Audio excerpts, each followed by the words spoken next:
Welcome to Sam Outside. I'm Sam and I'm outside. By request, I've been invited to go off the beaten path, as it would, and explore those areas where my family would normally find wild edibles, mushrooms. It's late summer, early fall, but it's been terribly dry. I mean, way too dry.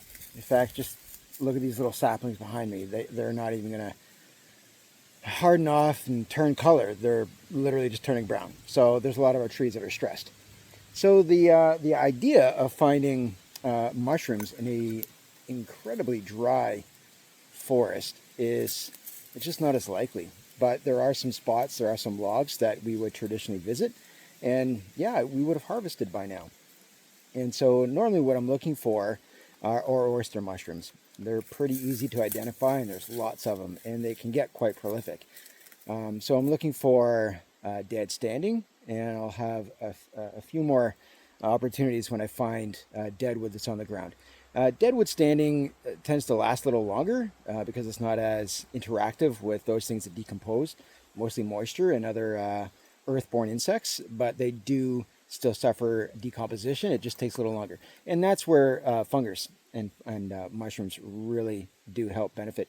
Now, the fungi aren't necessarily going after the wood specifically. A lot of the nutrients actually come from the cambium.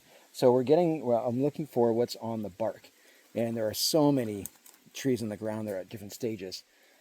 So this tree has been on the ground for just over 2 years. And it's third or fourth year. This is where we're going to get some active decomposition. Now the wood fibers inside have definitely lost their strength. And then we've got some other stuff here on the ground that's been, some of it's been here for, maybe close to 7 or 8 years. It's hardly even wood anymore, right? It's just pre-dirt. Now, I happened to come across and see this white mass, and it definitely wasn't what I was looking for, but it drew my attention. So when I see stuff like that, all right, I'm getting close. If I'm lucky, what I'm going to try and find are lion's mane. All right, I can find those in the birch trees or the beech trees a little bit further up. It's rare for me to find them on the ground, but I do get other members of that mushroom family, corals. So I just happened to be walking past a similar tree, and that's what caught my eye. It's that little white bloom. Now, as I got closer, I could see, it's easy to identify by its shape and structure. So this one's actually starting to it's not going to grow much larger, but it's starting to turn brown on the outside.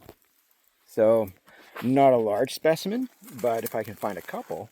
And so I'm going to take a look around. So there's that log with that mushroom on it. And then here, if I look down inside of that hole, is a beautiful specimen. Now, when we want to talk about images I'll take for a textbook, that's it. So it's inside, right? So it's getting after the wood in there, and it is still fresh. So there is no part of it that is showing signs of aging by browning or yellowing. I also don't see any slime trails from like slugs and other things that might be feeding on it. So yeah, I'll keep an eye on that to see if it gets much larger. We're expecting some rain in a couple of days, and maybe that'll help, but the forest itself is incredibly dry. And as I'm walking around, here's another great example of a smaller coral. All right, very fine fibers and very high in protein. Pretty mild flavor. After we wash it and just let it soak in water, mostly to drown out any of those little insects. So we'll get small slugs or even small spiders inside. Pretty good at hiding in there. Once the insects are out, literally just fry it in butter. So simple. Add a little garlic. Yeah, great with pasta and pasta sauce. Kids love them. And there's nothing else really like it in the forest that I'm going to be nervous about. I'm not going to mistake it for something else. If you find lion's mane or if you find corals, yeah, it's white and it's fluffy. It's got some shape and some texture, and as long as it hasn't been ravaged by insects, then yeah, it's pretty safe. So timing is everything. So pretty lucky to find it. I'm gonna let it sit, and You know what? I might even be a little passive aggressive in letting my wife see that they're out there, and this will be the way that I get her outside with me. That there's something, should be extrinsically motivated to come and harvest. All right, so thanks for watching.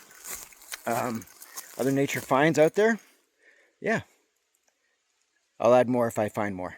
All right, thanks for watching. Appreciate it. Go outside. Okay, talk to you soon. Bye-bye.